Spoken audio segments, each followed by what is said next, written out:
I did not think this episode would come out the gate swinging so hard, bringing up mental health. Got me about to get all emotional behind Earn. Don't cry, Earn, because I'm going to cry too.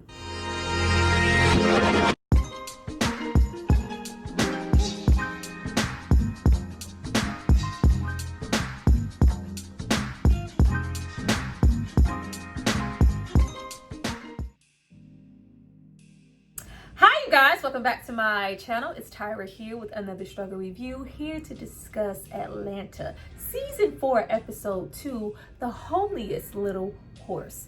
Now, before I get into all things being spiteful and being extra petty, I need you guys to drop down and subscribe to my channel and like this video. I'm going to give you guys a moment to do that, and then we're going to come back and discuss. Wow, I did not know Earn had been sitting on that all this time. Like, he extra petty, extra spiteful. He is hurt and he is mad. Go back.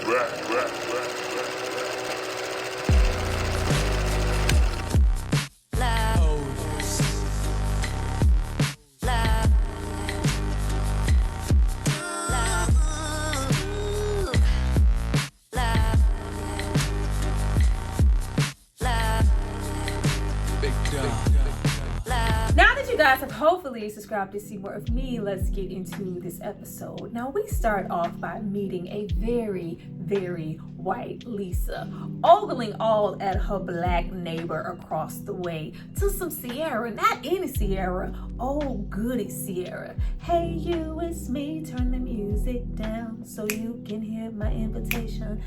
Yeah, Sierra Goody, she was going up, and she is going up even more because she thinks that there are brand new possibilities for her children's book. I just want to say I knew it was some shit when I saw Tracy in the office. And from the way that she was lusting after all that chocolate across the street, she had no business treating Earn some type of way. But that's neither here or there. This episode was so well written.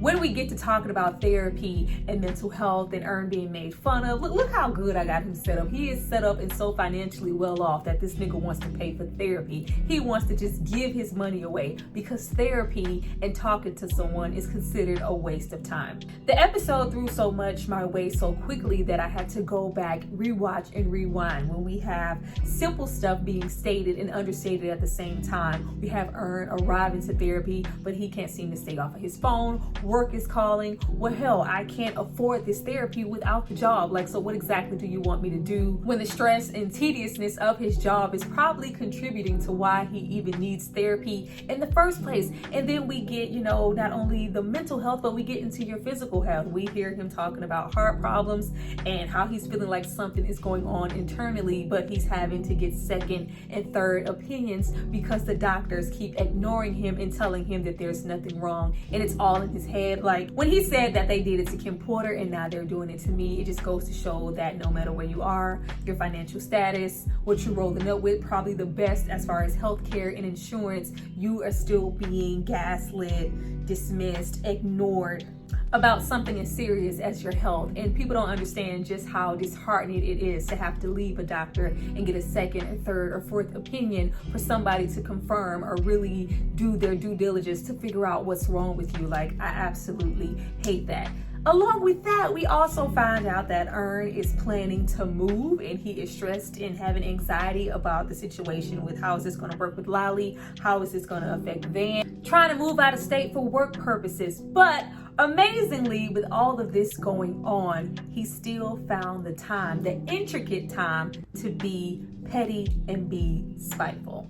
We finally learn about what happened at Princeton and why Earn has been going so hard and been so motivated since we met him. He apparently had a white friend named Sasha, put the suit in the room. She started to ignore him, used his master key to go get it, and it turned into some big thing on campus as if he tried to hurt or assault her. And Earn took it really hard, being one of the few black kids on campus. You trusted me to go here. I was smart enough to get into Princeton. You trust wants me to be an RA and have a master key. But as soon as one white girl comes in here that I thought was my friend, it changes everything in who I am, everything that I've done to get into this school, my intellect, none of that matters. So now I'm leaving. But now, you know, that time has went on. I've made a name for myself. I'm making money now. You guys want to invite me back to come and speak at Princeton. In this episode, we see that Ern really has some deep-rooted trust issues, and I'm sure that this has affected his relationship and how he communicates with everyone,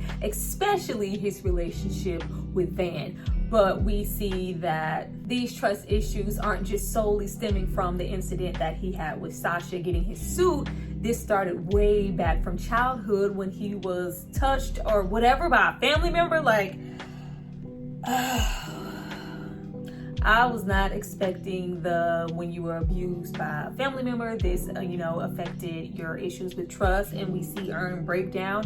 I was not expecting that heavy shit in this episode. I was already about here breaking down with him. Ern is carrying around so much baggage. He is using, this trauma, these things that happen to him to motivate him to, do better. I'm going to prove people wrong. I don't want to come speak at your school. I don't want a fucking honorary degree. I can't use that shit to open up a practice. It's not a real degree. I was like, oh, somebody feels seen.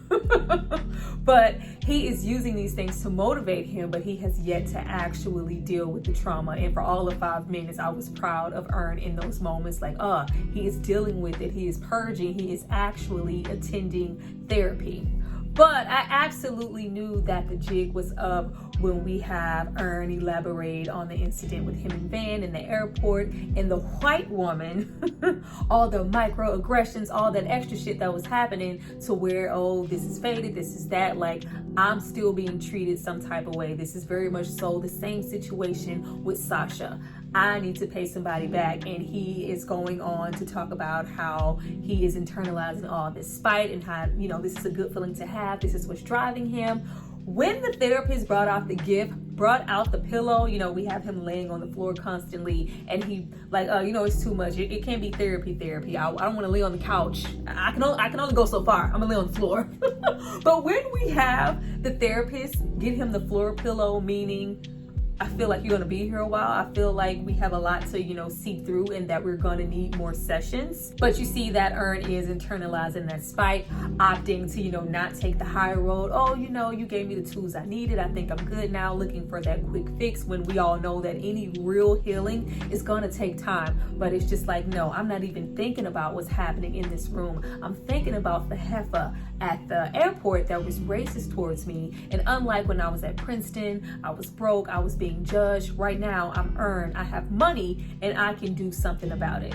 He is definitely not okay, but at least we get to see just why he's been so dedicated and so driven. And it's not just about money, it's not just about Lolly. This has mostly been about get back in position. Ern has chosen not to heal at all. He is very much so damaged, and he has trumped being petty over his mental health. Oh gosh, like, did anybody else feel seen? The elaborate levels that we saw Ern go through to trick this woman in this episode was not only funny, but it was also crazy. We have, moments of seeing her life. You have the friend, oh, I can't loan you $500 anymore. Don't you believe in my dream? Don't you believe in my book? We get to see the neighborhood that she stays in, the job that she had. We have, the female actress who's in the library. Girl, don't try to come in here with your dog. Take him out. I know you would. Don't try to come in here being extra. We go to the same hairstylist. Like, we are all jumping over the same hurdles, living in the same neighborhoods, probably living from the same paycheck to paycheck. But you took your job to display dominance over me, exercise, your bias, your racism, and now the tables are turned, and I'm gonna use my position, my power, and my real money to do the same shit to you. The fact that we had her, put on her Sunday's best, got Tracy fucking involved. I was like, I know damn well ain't nobody hired Tracy to be in their office business, be their freaking assistant. There is something going on here. But for a second, I was like, oh, Tracy done came up. He legit now? No, this was all some elaborate scheme just to get Lisa's hopes up and get her ass prompt, pretty, and ready to sit in front of them damn children to read the Homeliest little horse. Like, what the fuck kind of book is that? What title is that for a book? And for them to completely shit on it. Everybody from the kids to the person in charge to Tracy to the man that she saw in the office were all hired actors, all orchestrated by Earn, just to hurt her and get back at this woman and play it back in front of everybody in a bar. Like, that is crazy. And just, you know, how comfortable he was and satisfied he was with it. I was like, oh my goodness, Earned and changed. Like, this is, you know, what we got in this position for, and got the status, all the grinding, the struggling, the touring, the paper boy, so you could do shit like this. I have no words. Well, you guys, that was my review for Atlanta Season 4, Episode 2. I hope you enjoyed it. Please drop down and tell me what you thought about this episode. I look forward to reading all of your comments because, oh my goodness.